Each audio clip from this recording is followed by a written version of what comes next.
तो चलिए आज के एमसीक्यू हम लोग स्टार्ट करते हैं। तो आज का टॉपिक क्या होगा? तो आज का टॉपिक है भारतीय संसद। भारतीय संसद से जितने भी क्वेश्चन बना है उसको एक ही वीडियो में लेके आए हैं। सभी क्वेश्चन अपने आप में बहुत ही महत्वपूर्ण क्वेश्चन है, तो एक भी क्वेश्चन को आप स्किप नहीं कीजिएगा। अगर आप जानते हैं या जिस क्वेश्चन का आंसर आप जानते हैं उसका आंसर आप कमेंट बॉक्स में कीजिए। तो चलिए स्टार्ट करते हैं। पहला क्वेश्चन देखेंगे, भारत की संघीय व्यवस्थापिका को किस नाम से जाना जाता है? तो इसको किस नाम से जाना जाता है भारतीय संघीय व्यवस्थापिका को? तो इसका सही आंसर क्या हो जाएगा? ऑप्शन नंबर डी, संसद के नाम से। नाम तो सुना ही हुआ है, यही टॉपिक आज हम लोग को पढ़ना है। तो पहला ही क्वेश्चन का आंसर क्या है? संसद। चलिए नेक्स्ट क्वेश्चन देखते हैं। भारतीय संसद के कितने सदन हैं? तो भारतीय संसद के कितने सदन हैं? तो इसका सही आंसर होगा ऑप्शन नंबर बी, 2। आप कंफ्यूज मत होइएगा, संसद जो है उसका अंक 3 गो है, जिसमें लोकसभा, राज्यसभा और राष्ट्रपति है। तो चलिए नेक्स्ट क्वेश्चन देखते हैं। संघ के किस सदन को प्रतिनिधि सभा भी कहा जाता है?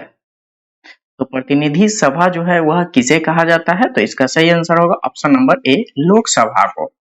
ठीक है, चलिए नेक्स्ट क्वेश्चन देखेंगे। संसद का लोकप्रिय सदन कौन है? तो इसका सही आंसर होगा option number A, Lok Sabha. Lok Sabha जो है यही लोकप्रिय सदन है। चलिए नेक्स्ट क्वेश्चन देखेंगे। संसद का अस्थाई सदन है, तो संसद का अस्थाई सदन कौन सा है? तो इसका सही आंसर होगा ऑप्शन नंबर बी, राज्यसभा जो है वह अस्थाई सदन है। चलिए नेक्स्ट क्वेश्चन देखेंगे। भारत की संसद में निम्नलिखित शामिल है।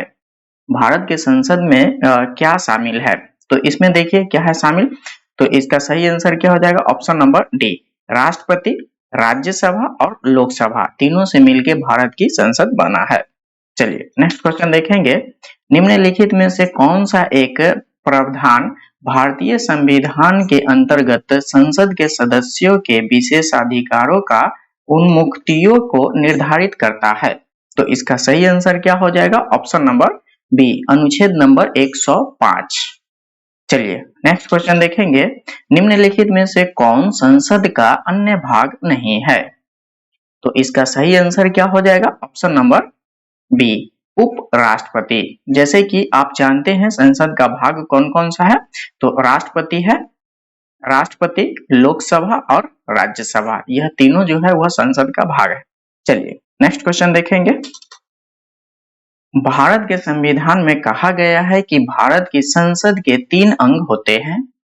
इनमें से एक अंग है लोकसभा, दूसरा अंग है राज्यसभा, जबकि तीसरा अंग क्या है?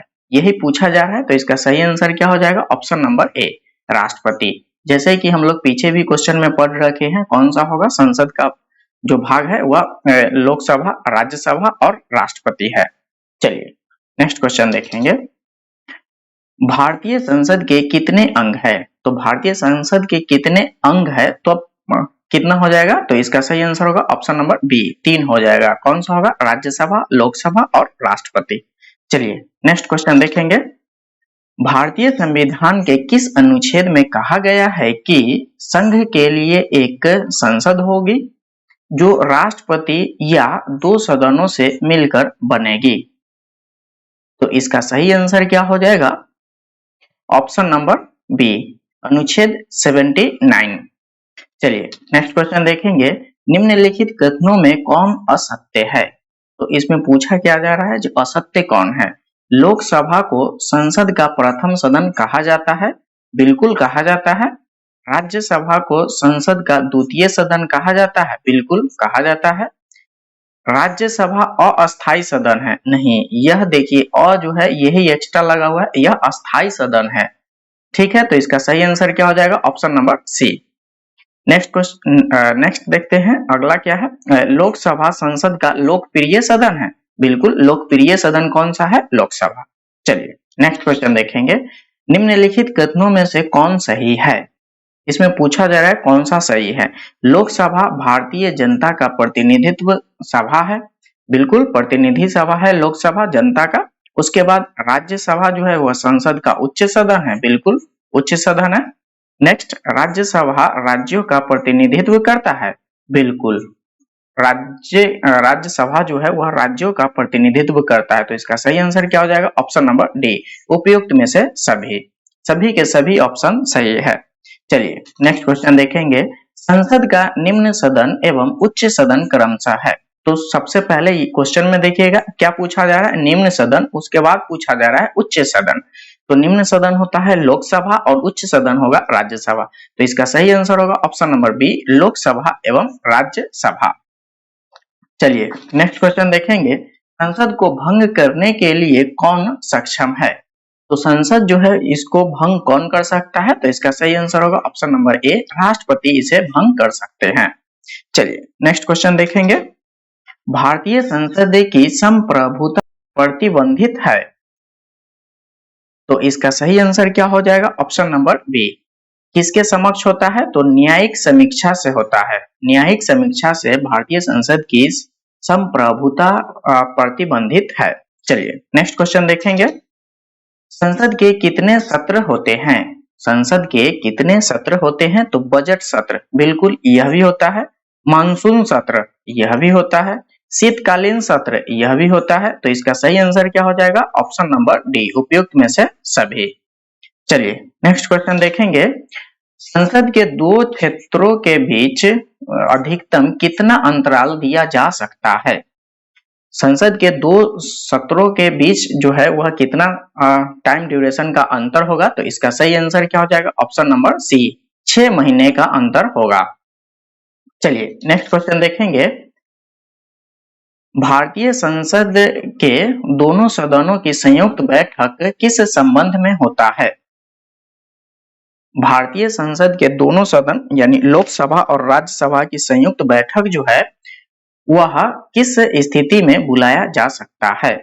तो इसका सही आंसर क्या हो जाएगा? ऑप्शन नंबर सी, साधारण विधेयक से। चलिए नेक्स्ट क्वेश्चन देखेंगे। साधारण विधेयक से संबंधित गतिरोध को दूर करने के लिए संसद के दोनों सदनों की संयुक्त बैठक कौन बुलाता है? यहाँ पूछा जा रहा है जो संयुक्त बैठक जो है वह कौन बुलाता है? तो इसका सही आंसर होगा ऑप्शन नंबर ए, कौन बुलाते हैं? अपना राष्ट्रपति साहब। चलिए नेक्स्ट क्वेश्चन देखेंगे। लोकसभा व राज्यसभा की संयुक्त बैठक कब होती है? लोकसभा और राज्यसभा की संयुक्त बैठक जो है वह कब होता है? तो लोकसभा एवं राज्यसभा में मतभेद होने पे संयुक्त बैठक बुलाया जाता है। तो इसका सही आंसर होगा option number B. Next question देखेंगे। संसद के दोनों सदनों के साथ साथ बैठने पर निम्न होता है। अगर दोनों सदन एक साथ बैठेगा तो क्या हो सकता है? तो इसका सही आंसर होगा ऑप्शन नंबर सी, एक बिल जिस पर दोनों सदन सहमत न हो उस पर विचार करना और पास होना, यही होगा। चलिए नेक्स्ट क्वेश्चन देखेंगे। यदि किसी सामान्य विधेयक पर राज्यसभा और लोकसभा के बीच गतिरोध आता है तो उसका समाधान कौन करेगा? तो इसका सही आंसर क्या हो जाएगा? ऑप्शन नंबर सी, संसद के संयुक्त सत्र से उसका समाधान किया जाएगा। चलिए नेक्स्ट क्वेश्चन देखेंगे। स्वतंत्र भारत के संसदीय इतिहास में अभी तक कितनी बार संयुक्त बैठक यानी अधिवेशन बुलाई गई है? तो संयुक्त बैठक जो है वह अभी तक कितने बार बुलाया गया है? तो इसका सही आंसर होगा ऑप्शन नंबर सी, अभी तक कितनी बार? 3 बार बुलाया गया है। चलिए नेक्स्ट क्वेश्चन देखेंगे। क्या कह रहा है, क्या राष्ट्रपति या उपराष्ट्रपति कभी संयुक्त अधिवेशन की अध्यक्षता करते हैं? पूछा जा रहा है अगर संयुक्त अधिवेशन बुलाया जाता है तो उसकी अध्यक्षता राष्ट्रपति या उपराष्ट्रपति करते हैं? तो बिल्कुल नहीं करते हैं। तो इसका सही आंसर होगा ऑप्शन नंबर बी, कभी नहीं करते हैं। चलिए नेक्स्ट क्वेश्चन देखेंगे। संसद के दोनों सदनों की संयुक्त अधिवेशन की अध्यक्षता कौन करता है? संसद के दोनों सदनों की संयुक्त अधिवेशन की अध्यक्षता जो है वह कौन करता है? तो इसका सही आंसर हो जाएगा ऑप्शन नंबर डी, लोकसभा अध्यक्ष जो है उसकी अध्यक्षता करते हैं। चलिए नेक्स्ट क्वेश्चन देखेंगे। संसद के संयुक्त बैठक को कौन संबोधित करता है? तो संसद के संयुक्त बैठक को अगर संबोधित करने का जब भी बात आ जाए तो कौन करेगा संबोधित? तो इसका आंसर होगा ऑप्शन नंबर डी, राष्ट्रपति साहब जो है उसका संबोधन करते हैं। चलिए नेक्स्ट क्वेश्चन देखेंगे। भारत की संसद के दोनों सदनों की संयुक्त बैठक के किस लिए आयोजित की जाती है? भारत की संसद के दोनों सदन की संयुक्त बैठक जो है वह किस लिए आयोजित किया जाता है, यह पूछा जा रहा है। तो इसका सही आंसर क्या हो जाएगा? ऑप्शन नंबर डी हो जाएगा। उस विधेयक पर विचार करना तथा उसे पारित करने के लिए जिस पर दोनों में मतभेद हो। दोनों में कौन से दोनों में? तो लोकसभा और राज्यसभा में जब मतभेद होगा उस समय संयुक्त अधिवेशन बुलाया जाता है। चलिए नेक्स्ट क्वेश्चन देखेंगे। संसद के संयुक्त अधिवेशन में विधेयक पारित होता है। संसद के संयुक्त अधिवेशन में विधेयक जो है वह पारित होता है तो वह क्या होता है? तो इसका सही आंसर होगा ऑप्शन नंबर सी, दोनों सदनों की कुल उपस्थिति तथा मतदाता सदस्यों की सामान्य बहुमत द्वारा हो जाता है। क्या कर रहा है? दोनों सदनों में कुल उपस्थिति कितना, दोनों सदन यानी लोकसभा और राज्यसभा में जितने भी मेंबर आए हैं उपस्थित है तथा मतदाता सदस्यों के सामान्य बहुमत द्वारा पारित हो जाता है। चलिए अगला क्वेश्चन देखेंगे। संसद की कार्यवाही सूची में प्रथम विषय होता है। तो संसद के जब कार्यवाही स्टार्ट होता है उस समय प्रथम विषय क्या होता है? तो इसका सही आंसर होगा ऑप्शन नंबर बी, प्रश्नकाल होता है। चलिए नेक्स्ट क्वेश्चन देखेंगे। कौन सी प्रथा संसदीय प्रणाली को भारत की देन है? कौन सी प्रथा जो है वह संसदीय प्रणाली को भारत की देन है? तो इसका सही आंसर क्या हो जाएगा? ऑप्शन नंबर ए, कौन सा होगा? सुनने का। चलिए नेक्स्ट क्वेश्चन देखेंगे। संसद के किसी सदस्य की सदस्यता तब समाप्त हो जाती है यदि वह बिना सदन को सूचित किए अनुपस्थित रहता है। तो कितने दिनों तक जब सांसद जो है, संसद के सदस्य जो है वह बिना अनुमति के कितने दिन तक बाहर रहेंगे तो उनकी सदस्यता समाप्त कर दी जाएगी। तो इसका सही आंसर हो जाएगा ऑप्शन नंबर ए, 60 दिनों तक। चलिए नेक्स्ट क्वेश्चन देखेंगे। एक वर्ष में कम से कम कितनी बार संसद की बैठक होना आवश्यक है? तो एक वर्ष में कितने बार होगा? तो इसका सही आंसर हो जाएगा ऑप्शन नंबर बी, 2 बार, कम से कम 2 बार। चलिए नेक्स्ट क्वेश्चन देखेंगे। निम्न विधेयकों में से किसका एक भारतीय संसद के दोनों सदनों द्वारा अलग अलग विशेष बहुमत से पारित होना आवश्यक है? तो इसका सही आंसर होगा ऑप्शन नंबर डी, संविधान संशोधन विधेयक जो है इसमें अलग अलग बहुमत से पारित होना चाहिए। चलिए नेक्स्ट क्वेश्चन देखेंगे। सांसदों के वेतन का निर्णय कौन करता है? सांसदों का वेतन का जो निर्णय है वह कौन लेता है? तो इसका सही आंसर क्या हो जाएगा? ऑप्शन नंबर ए, संसद लेता है, सांसदों। तो सांसदों जो जब लगेगा तो संसद के जो मेंबर होंगे वह सांसदों होंगे।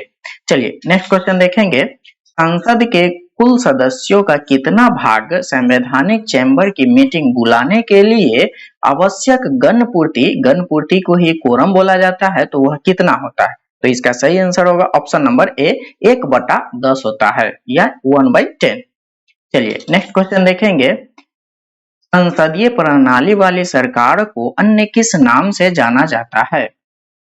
तो इसका सही आंसर क्या हो जाएगा? ऑप्शन नंबर सी, संघीय सरकार। चलिए नेक्स्ट क्वेश्चन देखेंगे।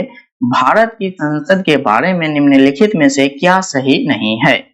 इसमें पूछा जा रहा है भारत की संसद के बारे में निम्नलिखित में से क्या सही नहीं है? राष्ट्रपति, लोकसभा और राज्यसभा से संसद बनती है, यह तो बिल्कुल सही है, तीनों को मिला के संसद बना है। नेक्स्ट, लोकसभा में मनोनीत सदस्य नहीं होते हैं। देखिए पकड़ा गया, यही आंसर हो जाएगा, इसका आंसर होगा ऑप्शन नंबर बी, यह गलत है। चलिए नेक्स्ट क्वेश्चन देखेंगे। राज्यसभा को भंग नहीं किया जा सकता है, तो यह तो सही है, राज्यसभा कभी भंग नहीं होता है, लोकसभा भंग होता है। नेक्स्ट क्वेश्चन देखेंगे।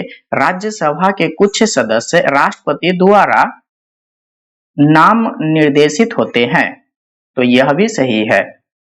चलिए नेक्स्ट क्वेश्चन देखेंगे। संविधान लागू होने के बाद सर्वप्रथम त्रिशंकु संसद का गठन कब हुआ था?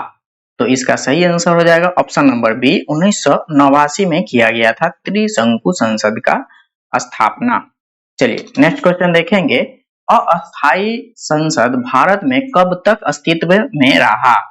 अस्थायी संसद जो है वह भारत में कब तक रहा था? तो इसका सही आंसर क्या हो जाएगा? ऑप्शन नंबर डी, 17 अप्रैल 1952। कब तक रहा है? 17 अप्रैल 1952 तक। चलिए नेक्स्ट क्वेश्चन देखेंगे, भारत की पार्लियामेंट यानी संसद का उद्घाटन कब हुआ था?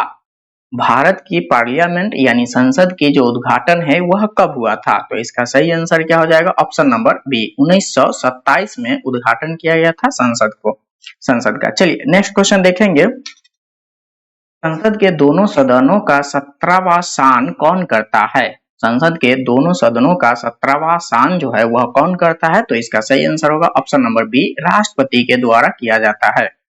चलिए नेक्स्ट क्वेश्चन देखेंगे, संसद के किन सदस्यों को गैर सरकारी सदस्य कहा जाता है? संसद के किन सदस्यों को गैर सरकारी सदस्य कहा जाता है?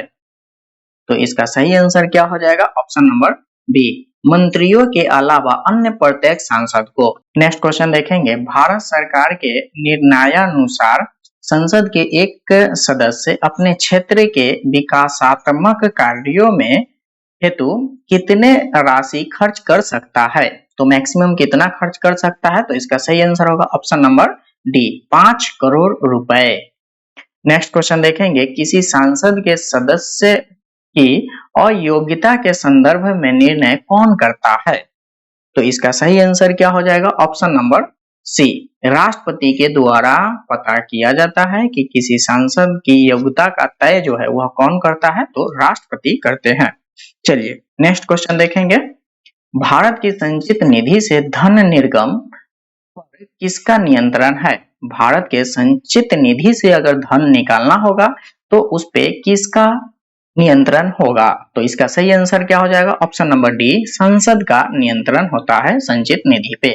आज के लिए बस इतना ही। अगर आपको वीडियो अच्छा लगा है और आपके लिए हेल्पफुल वीडियो है तो आप क्या कीजिएगा, वीडियो को शेयर कीजिए और जल्दी से वीडियो को लाइक कर दीजिए और चैनल को, आप ही का अपना चैनल एडू टेम्पल क्लासेज को सब्सक्राइब कर लीजिए। तब तक के लिए बाय बाय, टेक केयर।